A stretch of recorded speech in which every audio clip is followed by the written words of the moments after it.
All right. Hello and good afternoon, everyone. Thank you so much for signing in to our session on scam recovery for military families. My name is Liz Ann Lightfoot. I'm the Director of Marketing for GoVA Foundation, and I'm also a Marine Corps veteran spouse. So we are really thrilled to have you here today. And we are going to introduce our speakers and get into what the content is going to be covered today. But quickly, for those of you who may not be familiar with GoVA, our mission is to provide free and comprehensive financial education specifically to our military community. That includes service members, veterans, and their spouses nationwide. And through our digital platform, The Edge, we are working to empower our military families to build lasting financial stability. So today's info session is a part of Military Consumer Month, which is a focus on our military families and how we can keep ourselves safe while we are purchasing and interacting with the world online. We are honored to partner with the Federal Trade Commission, or the FTC, to bring you information about scams and identity theft and the steps you can take to protect yourself and recover from an event. So the FTC is working with us because they recognize the unique financial challenges that our military families face. And together, we wanted to make sure that you have the tools to protect yourself, your family, and your fellow military community. So I'm really excited to introduce our guest today. This is Terry Miller, and she is a consumer education specialist from the Federal Trade Commission's Consumer and Business Education Division. So that's quite a mouthful, but Terry, can you introduce yourself briefly and tell us a little bit about your work at the FTC? Yes, absolutely. So thank you again for having me here. So excited to have this conversation. So I am Terry Miller. I am a consumer education specialist in the Bureau of Consumer Protection within the Division of Consumer and Business Education. And so what that really means, it is a mouthful, right, Lizzie? But what it means is that we work with consumers to inform you about your rights in the marketplace and to remind businesses of their responsibilities to all of us as consumers.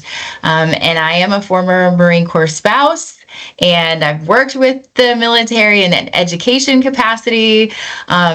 I've moved many times, OCONUS and within the U.S., so very much understand the military flow.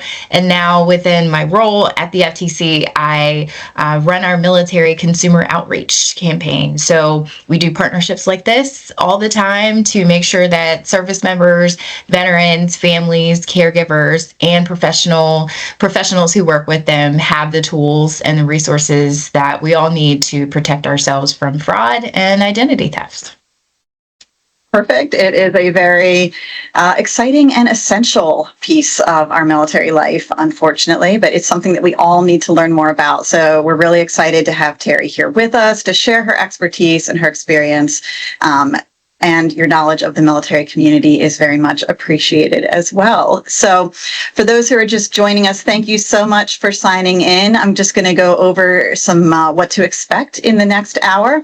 We are going to be covering the kinds of fraud that target military families, and we'll also dive into some of the specific tactics that scammers are currently using against our community. Terry has all the updated details for you there. And we're also going to walk through some real scenarios so that you can understand what to do if you have been targeted, how to handle identity theft, and very importantly, how to protect yourself, your family, and your military community friends. So we'll wrap up with some official reporting resources and help you understand how to report any fraud and scams that you have experienced so that you can help to protect others in our community. And before we dive into all of that, I just wanted to go over some quick little logistical guidelines. You will see at the top of your screen, there is a Q&A. We're going to use that section to ask any questions that you have for Terry. So she may be able to address them live, and if not, we will get to them at the end of the session. We'll also be moderating the chat, so you can greet people there and let us know where you're signing in from. You are currently muted, and that's just to keep the audio clear so that we can hear all of Terry's wonderful messaging. But if we invite you and call on you, we can unmute you and you'll be able to speak to us directly. And just so everyone is aware, this session is being recorded for those who couldn't attend live. So if you are watching us during the replay, thank you so much and welcome. And let's go ahead and get started. So Terry, I thought it would be best to kind of start with a big picture. We know that military families are often facing significant fraud challenges, and I sometimes think people just don't realize how serious this issue has become in our community.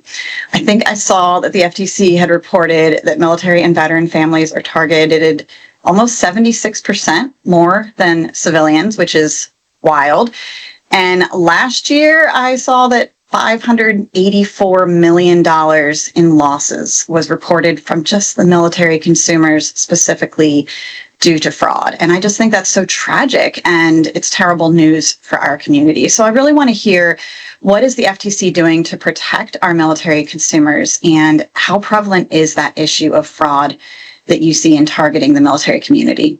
Yeah, great. Yeah, great question to start us off here. So, as the nation's consumer protection agency, we work on multiple angles to really address fraud and identity theft.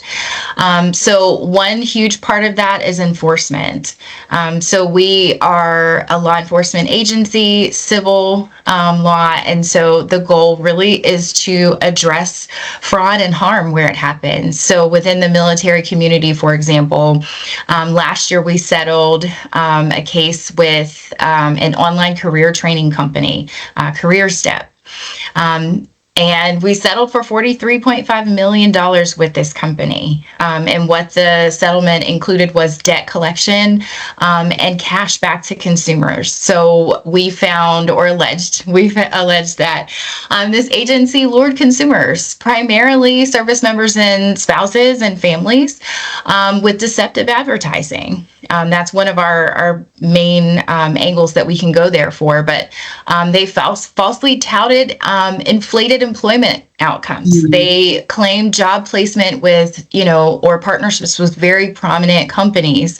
And so for a service member who has a GI Bill, or a spouse who has GI Bill or MyCAA or something like that, looking to, further their career, further their education, and, advance their family's financial situation, there's a lot of harm there. And so, that $43.5 million doesn't go back to the FTC. It goes directly to consumers to make sure that debt collection that may have been acquired because of that agreement with that company is cleared from your credit report, and the cash that you may have given is going back to consumers. So enforcement is a huge part of that, making sure that the harm that we make good on what happens with consumers, and hopefully put those businesses out of business. The side that I'm on, though, is consumer education and outreach. So people report fraud, and we'll talk about that a couple times throughout the conversation here, but you tell our story. You tell the stories that are happening to you. We can share them on platforms like this. We have the data through our Consumer Sentinel network where people report fraud. We have a data book where we compile the data, and that's exactly where you were getting that data point that you gave, Lizanne. The $584 million is what military consumers reported losing last year. But what we know is that people don't always report fraud. They may not know that it happened in the moment, or they may be embarrassed and don't want to admit it. And so I always like to say, remember that number is probably a lot higher than 584 million. So it is a prevalent issue. It's across the board, but specifically with military and veterans, because we have unique benefits, right? We have pensions and disability benefits. We have GI Bill. There's a lot more movement from one city or state to another, one country to another. So there's a lot of entry points. There's steady paychecks. There's, USAA and Navy Federal. We have specific banks. Mm-hmm. So there's a lot of ways that scammers can really either target specific benefits or just use those names to build a connection and get someone to falsely trust them. So underreporting is a big deal, but there's a lot of entry points and a lot of money lost. It is a big deal, and I'm glad we're having the conversation about it today. Yeah, for sure. We are really appreciative of all the work that the FTC is doing, not only to, research and study and understand why these scams are specifically targeting our community, but then to also do something about it. So to hear that there is ways to get credit reports cleared, ways to get some of that cash reimbursed. I mean, that's amazing because it can really make a huge difference. So that's what this is all about. It's not just, randomly sharing information on a website, but it's true solutions for our military families. So you mentioned that the FTC is kind of supervising or analyzing a lot of these scams that are specific to our community because there's so many aspects that are unique to this life. As you said, we move a lot, and every time we do that, there are so many logistical changes. You're updating everything from your driver's license to your taxes to all these official documents, and doing that for every member of your household every 2 years can get really messy and leave a lot of loopholes. So I really wanted to hear so that we can understand how are scammers using those aspects of military life to target our community, and can you give some examples so that people know what to look out for? Yeah, so I mean, the obvious one for veterans is veterans benefits. So once you get out of the military, maybe you qualify for a disability benefit, and so we have found that sometimes scammers will contact veterans and say, "Hey, what is your disability rating? Oh, you're at 50. I can get you to 100. Give me this personal information," and they'll charge upfront illegal upfront fees to get these ratings. And so, number one, you're paying a scammer an illegal upfront fee before they've helped you. And number two, you might be giving over sensitive information to someone who plans to misuse it. And number three, you're compromising your own qualifications for actual VA benefits. If you are allowing someone to forge, documents to, misrepresent some of your assets to qualify for disability benefits, that's not going to go well if the VA catches on to what's happening and you're in on it, essentially. Okay.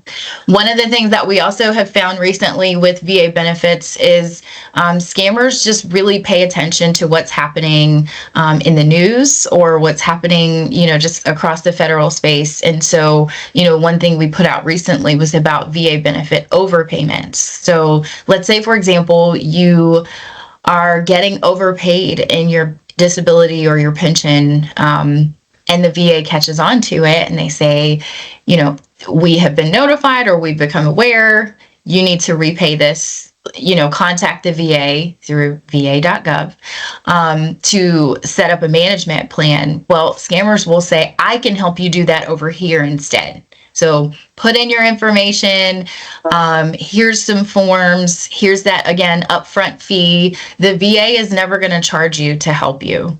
Whether it's filing for disability, it's managing a debt related to overpayment, the VA is never going to charge you, but a scammer will. And so the advice there is always going to start with benefits.va.gov.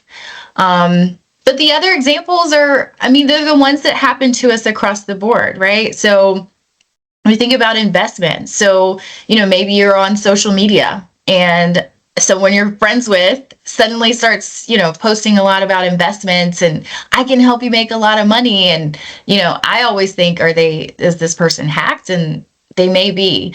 Right. But what we have found is that military consumers report losing a median loss of $10,000 to investment scams.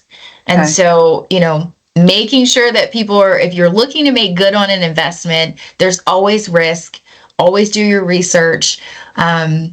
Always do get as much in writing as you can before you put your own money in, because these investment scams are costly. $10,000. Job scams. The median there is $2,800. If a spouse, like myself, might have been looking for a job in our new duty station, and I get a text that says, this job, it's flexible. You can make $800 an hour with 20 minutes a day or something like that.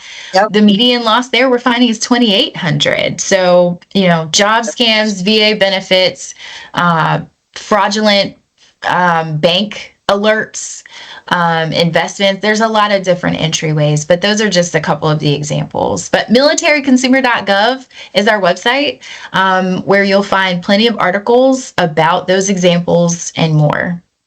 Okay. That is such good insight, because I think that, especially the job scams really get me as a military spouse who has been in that situation where you're new to a duty station, you're desperately looking for anything. I think, kind of your guard is lowered, because the more that our families are in situations where they're either, looking to make decisions very quickly, or they feel like they don't have a lot of options and they have to jump on every opportunity that comes along, the more likely they are to make decisions that, might not be on a better day. You'd realize that it's not very logical, that it's too good to be true. But when you're in that mindset of, I have to take care of this, I have to do this now, you're kind of jumping on any opportunity. So it's great to know what's out there. And I love that. Can I add one too? Just because you were saying, sometimes we have to make decisions that other folks don't. So I didn't mention rental scams, but how often is it that you've got orders to a new place and you're looking at apartments, or you're looking at buying a home in a place that you are physically not there?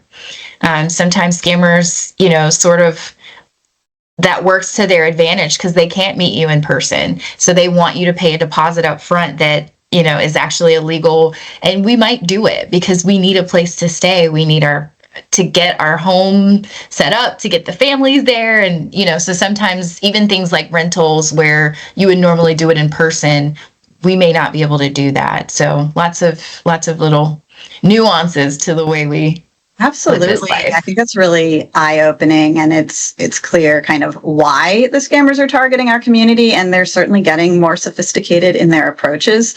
I think a lot of us, want to believe that we are too smart to fall for some of these traps, and that, it would never happen to me kind of mindset. And of course, that can't be true, because as you reported earlier, if there's millions of dollars being lost every year, I'm sure that it's not from people who are unintelligent. It's just people who are feeling like they have to make these decisions quickly, or it's a very convincing approach. So what are some of those red flags or those common entry points that we should be looking out for that should just kind of put us all on alert? So even when we're in those desperate, quick decision-making situations, we can slow down and recognize the signs of a scam. Yeah.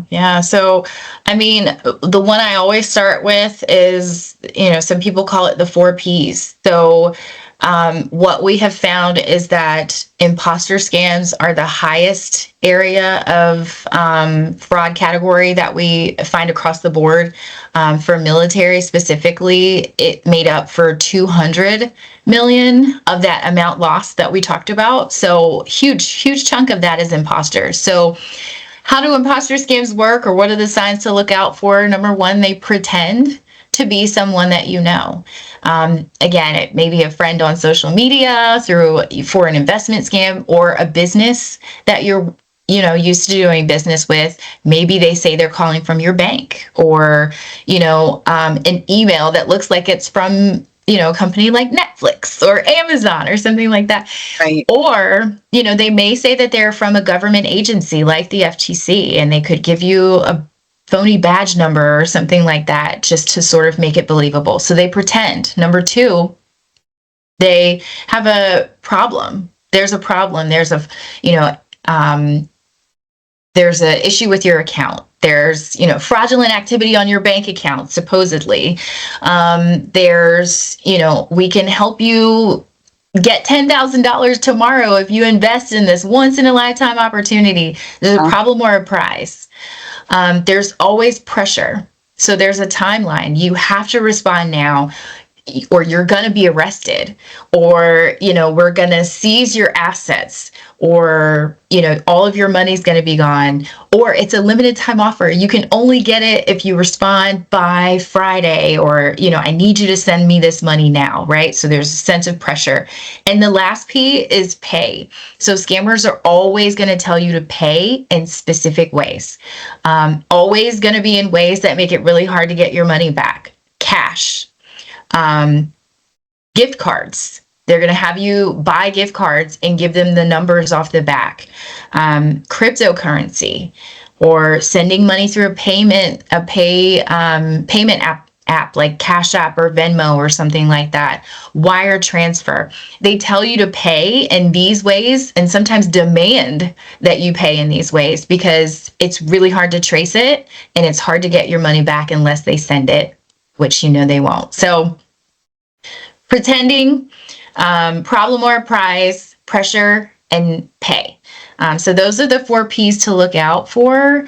And I just want to add really quick. So we found that in 2024, text scams specifically have increased exponentially. In fact, they've gone up 5 times the number that we were getting reports in 2020.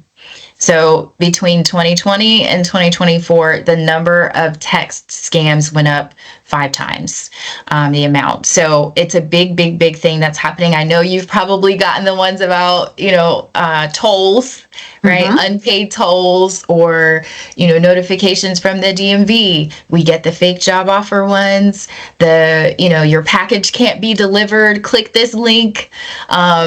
Lots and lots of different ways that they happen, but text is one that I just really say watch out for. Any text that you get that's unexpected, don't click the links in it. That goes for emails as well.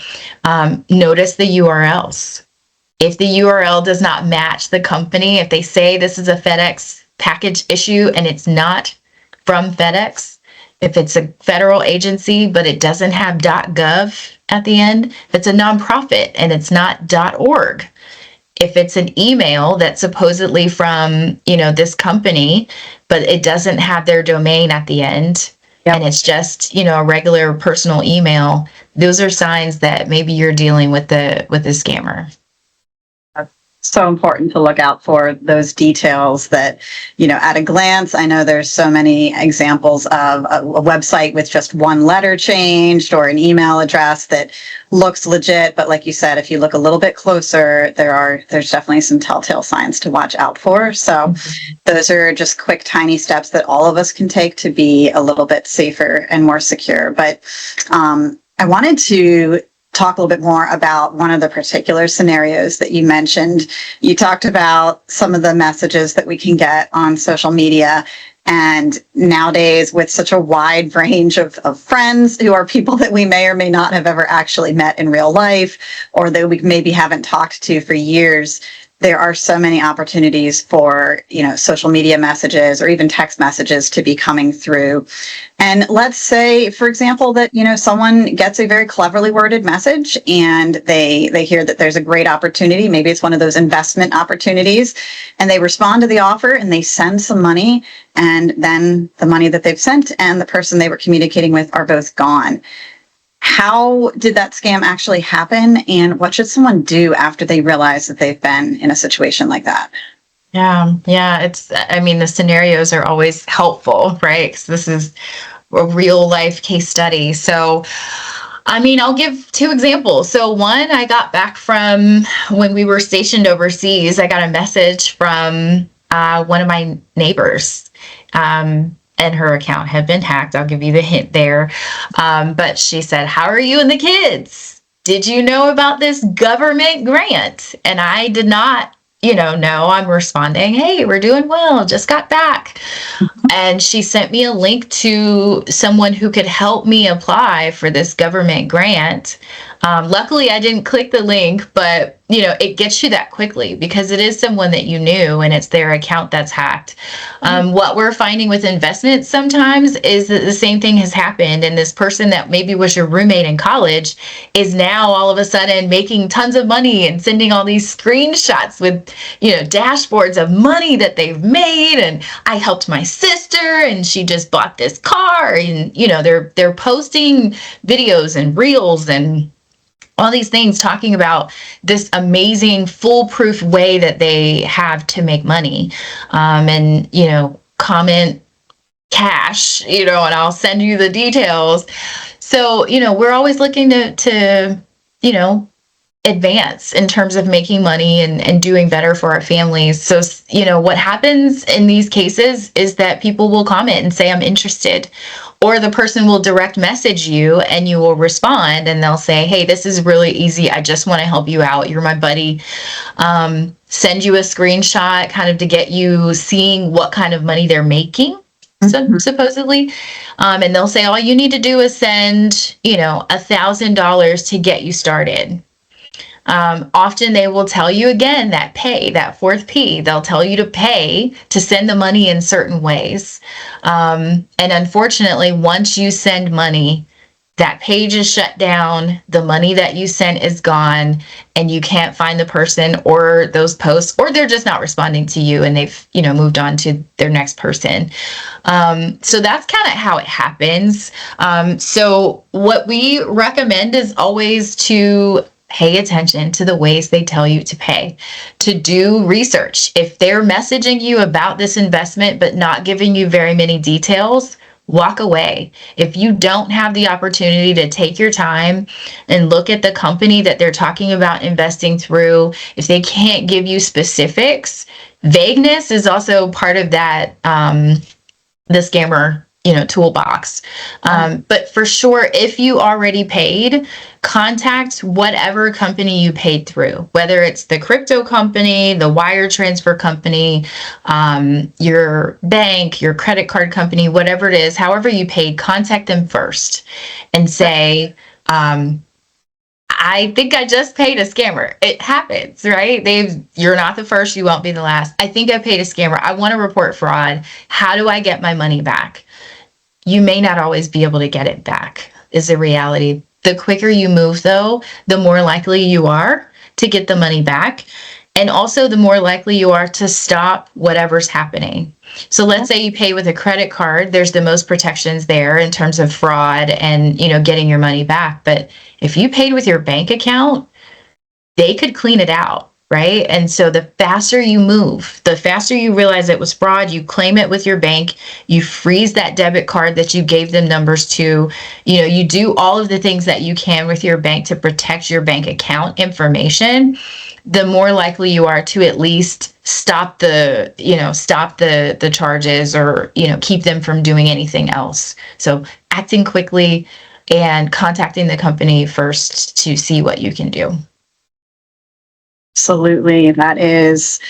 It's scary, but it's also really valuable information. Like you said, it's going to happen. And, you're not the first person. Is as shocking and as frustrating as that might be, the more that you know where to turn and what to do, hopefully the sooner that you can address the issue.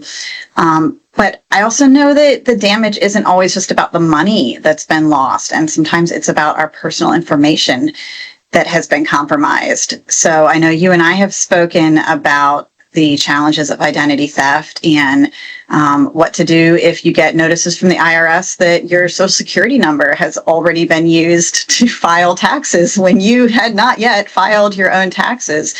So talk to us a little bit about identity theft, what someone should do when they discover a situation like that, and how account numbers and Social Security numbers can be stolen and misused.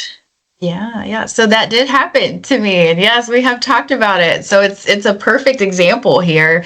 10, 11 years ago, I filed my taxes like normal and got a notification from the tax preparer that my return was declined. And I thought, interesting, I do this every year. So I resubmitted, got an immediate email, declined. The IRS has declined. And so then I read it a little further, that notice, and it said that they declined my tax. They declined it because someone had already used my Social Security number to file taxes. How it happened, I have no idea. But again, we move a lot. We change our addresses. Mail might go to the wrong place. You're applying for jobs. You're applying for homes and, all of these different ways. So I have no idea how it happened. But I'll tell you what I did do is I went to IdentityTheft.gov, and I'd like to walk through it in just a second. But I went to IdentityTheft.gov. I reported it, and it gave me what I think is really the most valuable thing here is a recovery plan. I was overwhelmed. What do you mean I can't file my taxes, right? That's incredibly important. And what do I do about my social? Like, who has it and what are they doing with it? But that recovery plan really sort of helped to give me action steps on what to do next. So real quick, I just want to share, IdentityTheft.gov is the site that you went to, and you click Get Started. And at that time, I reported identity theft.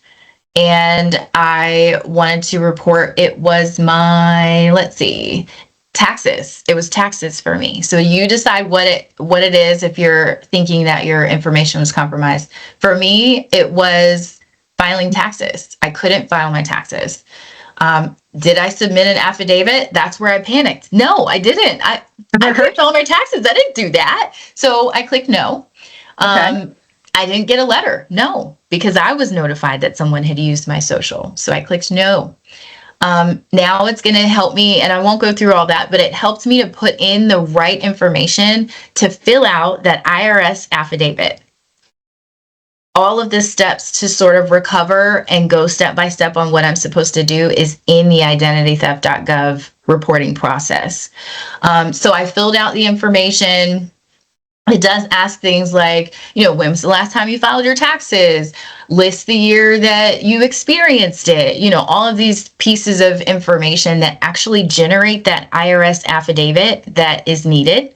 Okay. And it also let me submit it to the IRS through the website. And so that allowed me to just at least go to credit bureaus and, freeze my credit and all the other steps that I could do, knowing that the IRS had been notified and could do the identity thefts from their side.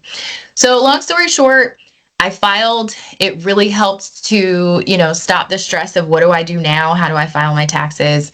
The IRS also gave me a PIN, a specific PIN number that now I cannot file unless I have that PIN number.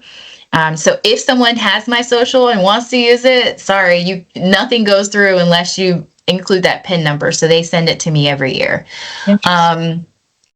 So it does happen. It is overwhelming, but getting a recovery plan is so helpful to see what do I do next. Contact the credit bureaus. How do I do that? All of that is actually in the website. And so I would just want to share real quick again, Lizanne, if we go back out to the main site here for identity theft, there's also just lots of other things you can explore here. So how do I contact the credit bureaus? What if my information is lost, stolen? What are the warning signs? But even just browsing the recovery steps. So let's just say you're thinking something might have happened. What do I do right away? What do I do next? What if I'm concerned about, a government benefit, or even things like my children? What do I do if I think my kid's identity has been compromised? And the last one that I'll mention here is data breaches. I don't know about you, but I've gotten those notifications in the mail. What do I do if, my information has been compromised in a data breach? We have a page for that as well, IdentityTheft.gov/data breach. It'll give you advice on how to check your credit report, how to freeze your credit with each of the credit bureaus, how to set up fraud alerts, which the military also has free credit monitoring resources. So we give information about that.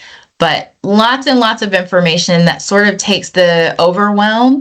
That is huge. I hope that is a takeaway, that people will bookmark that site or just keep that in mind, because it's definitely an overwhelming experience, and it just feels like it's too big. Where do I even start? How do I possibly fix this? It's out of my control. And I love how they have kind of outlined it in a very straightforward, simplistic way so that you can just do one small step at a time. It takes away that sense of giant overwhelm, and it's just like, well, here's how to do this. And if you haven't filed this form or even ever heard of this form before, we're going to help you get it started. So that is, it's got to be a lot of peace of mind and calming when you're going through such a stressful situation like that. So I love that. IdentityTheft.gov. Certainly a good resource. And I think that as we've been talking, it's definitely important for our families to know what to do to recover from these types of incidents, but we also want to help make people aware of how to prevent them in the first place, right? I think being proactive is a huge way that we can prevent some of these situations, that we can just not click on those links in the first place.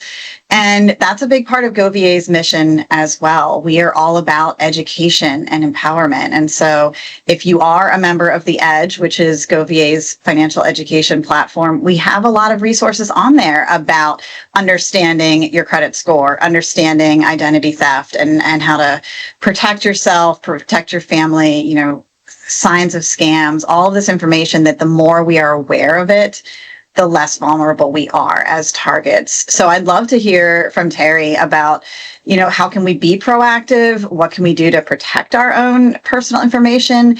And really any military specific fraud protection that our military community should know about. Yeah. If that question went to one person on my team, their response would overwhelmingly be freeze your credit, freeze your credit, freeze your credit. Because we don't know. As hard as we can work to try to be aware and know about the signs and, you know, all these things, the reality is that we live a lot of our lives online. We have accounts online for social and function. We, you know, have to share certain pieces of information for any number of reasons. And so to protect that personal information, freeze your credit. If you need to buy a home or buy a car or rent or anything like that, your credit is incredibly important. So ftc.gov/credit freeze is one place that we recommend that you go. It sort of outlines the differences between a credit freeze and a fraud alert. Both are great. Credit freezes stay as long as you place it. They are free to place, free to lift. If you're like, I need to go, you know, get a loan for a car, you can contact that credit bureau and say, hey, can you lift my credit freeze for a day? Okay. And then replace it for free. And they stay as long as you want them to. You do have to contact each of the credit bureaus to place them.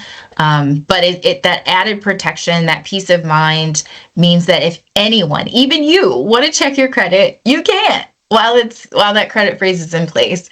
Fraud alerts are also great. You're notified. You get an alert anytime someone is trying to run your credit or use your social or something like that. So both are helpful. Look at the differences and what you think is most beneficial to you. If you don't do it all the time, I very, very highly recommend that you do it when you're getting ready for a move. When you're PCSing, if you're applying for a mortgage where maybe some of your information might get shared, anytime you're doing a huge life change for yourself, your kids are going to college, you know, all of these different things, highly recommend you freeze your credit.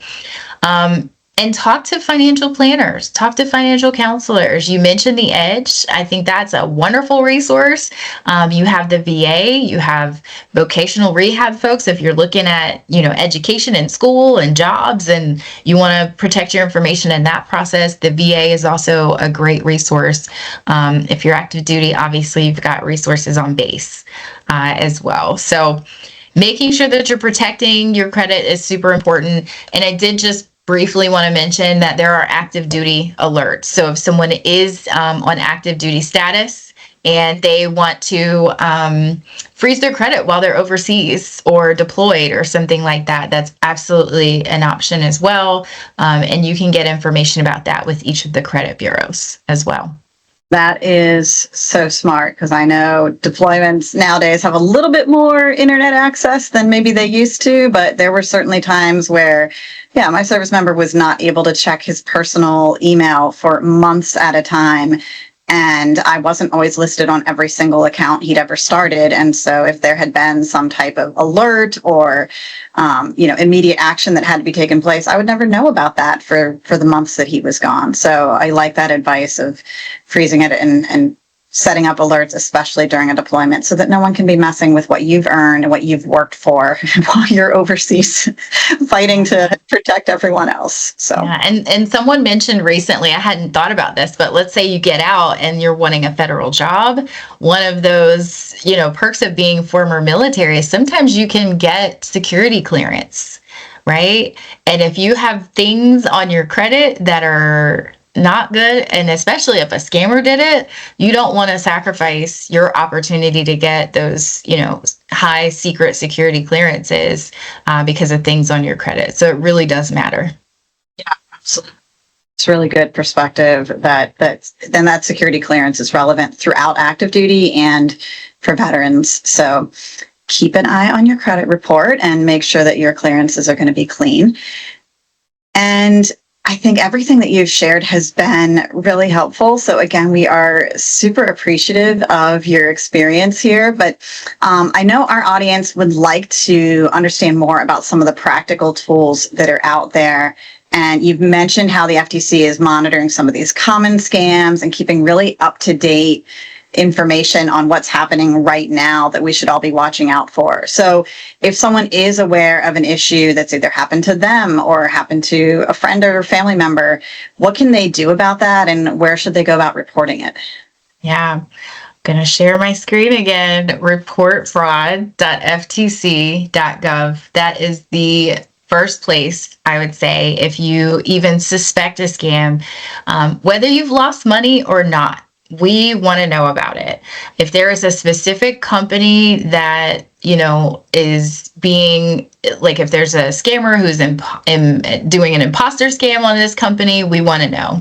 If there's a specific person who is saying that they can help you with your VA benefits, but they're not accredited with the VA, we want to know about it.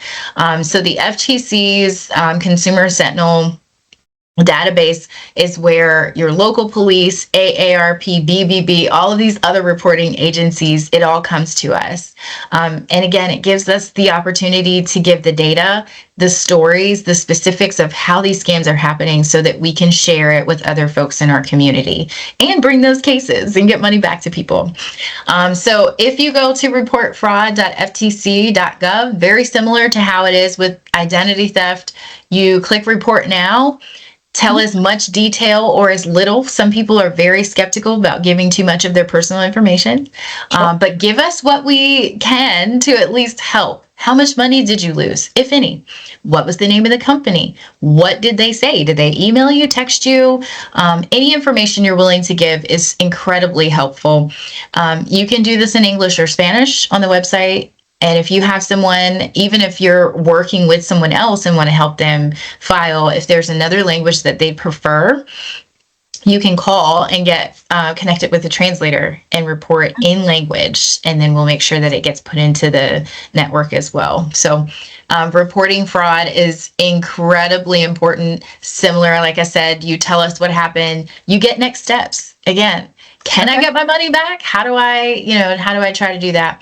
And those reports really do help law enforcement on multiple levels to sort of figure out what's happening and how we can help. We can't help individuals, but we can at least build those cases and spread the word. Got it. And the other one that I really would love to talk about, and this is not an FTC specific one, this is more interagency. So vsafe.gov launched last year. This is a one-stop shop, if you will, of fraud. So all different federal agencies handle different parts of your information, parts of your benefits, things like that. And what we find is that sometimes you end up on the wrong site and you don't get the help that you need. You get overwhelmed and then end up not reporting and not being able to figure out that information.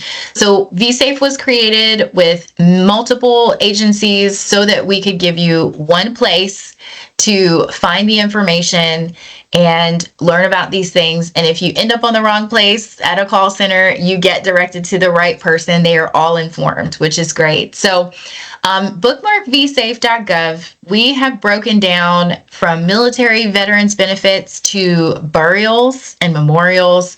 If you're looking to do a small business, identity theft, education, employment, cars, all of the different areas of military and veteran life, romance scams. We didn't even talk about those today, but all of the different ways that scammers might try to commit fraud against you. You can call and you can get directed exactly to the agency that will be able to help you, or you can get information specifically that gives you the advice that sort of what I've given today. To learn about different types of scams and trademark, Right.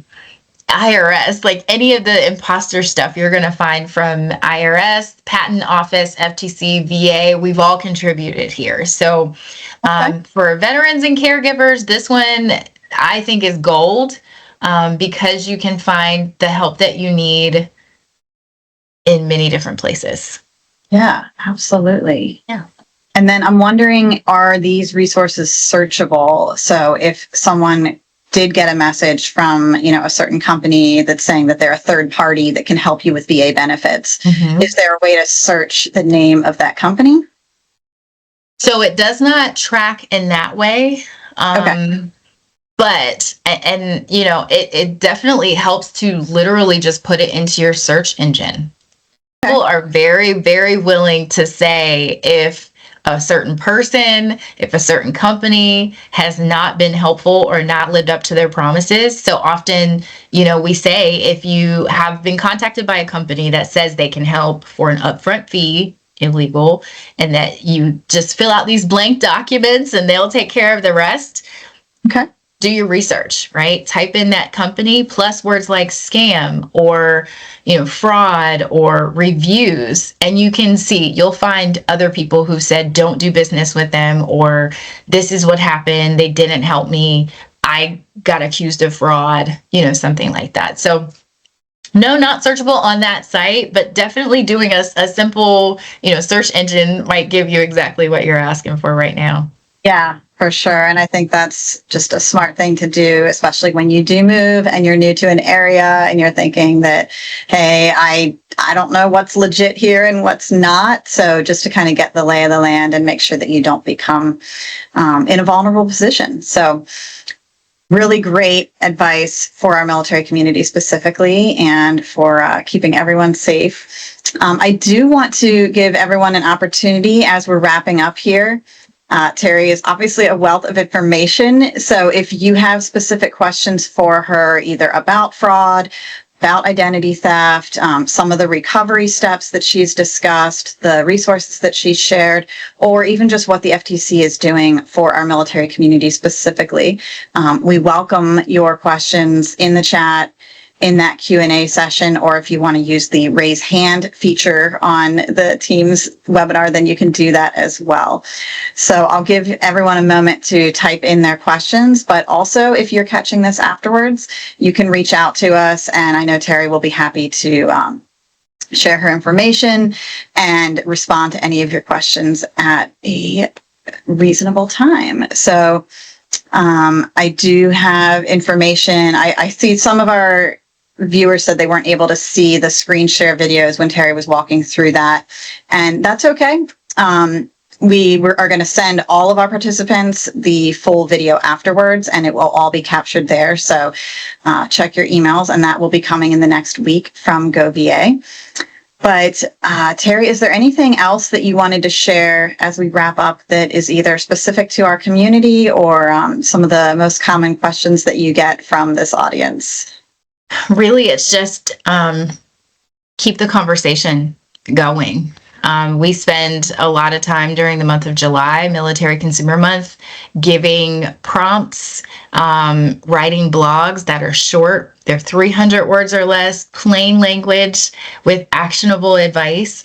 And I think they're awesome as talking points to just read it. And next time you're with your, grandma who was a veteran, say, hey, I was reading this blog that said, this is something that's happening. Have you experienced that? Well, I just want to remind you, if you do, here's these 3 bullets. And if you do, if you catch it, report it. If you need help, I will help you. But not keeping these things a secret and not sitting in shame or embarrassment, because it does happen to all of us. But as long as we're having those conversations, sharing what we know or sharing what we find, I think we're all helped and better, and hopefully protecting our information and our money in the process. Yeah, absolutely. So many great resources on your site. And I will be linking these again to all of our participants when you receive the video. We'll send you all of the resources and the links that Terry has mentioned as well. So you don't need to worry about, scribbling them down right now. But just to recap, she talked about militaryconsumer.gov. That's where you can research a lot of advice on scams that are currently happening and how to avoid them. There is the IdentityTheft.gov that walks through all those useful steps for recovering if you suspect that your identity has been stolen in some way. And then she talked about the credit freeze resource, which is ftc.gov/credit freeze. And there was, in the last section, the report website is reportfraud.ftc.gov. And the military specific resource is vsafe, the letter VSAFE.gov. So all of those will be linked out, and Terry is also inviting you to subscribe to militaryconsumer.gov. So it sounds like you can get all the most up-to-date information there. What does a subscription send you? Regular content or article updates? So we put out blogs probably twice a week that, again, give you that short, plain language. This is what's happening. This is what we're seeing. And we try to keep it to just the ones that are most relevant to military consumers. So once or twice a week, you get a blog, and that's about it. We try not to spam you. We certainly appreciate that. Well, it has been just such a insightful and educational experience today. So again, we're really grateful for all that the FTC is doing. Terry, thank you for sharing your perspective and the knowledge. And I love your message that, scams and identity theft are going to happen. It's not something that we need to be necessarily embarrassed or ashamed of. The quicker that you can take action, the faster that you know what steps to take next, the more likely you are to recover from an event like this. So I certainly encourage anyone, whether it's happened to you or a family member or a friend, don't let them be embarrassed, but take those actions as quickly as possible. And I mentioned that you'll all be receiving a recording, so we will get that out to you shortly. Terry will be available to answer questions, so if you want to respond to that email when you get the video, we can certainly address any of your questions there. And overall, we just really hope that our community will stay vigilant, stay informed, be empowered, and use the resources that are out there that the FTC is providing, that the GoVA Foundation is providing through our educational platform. And thank you all for joining us and for your service in our military community. Thanks again, Terry. Thank you. Have a great day. Bye-bye.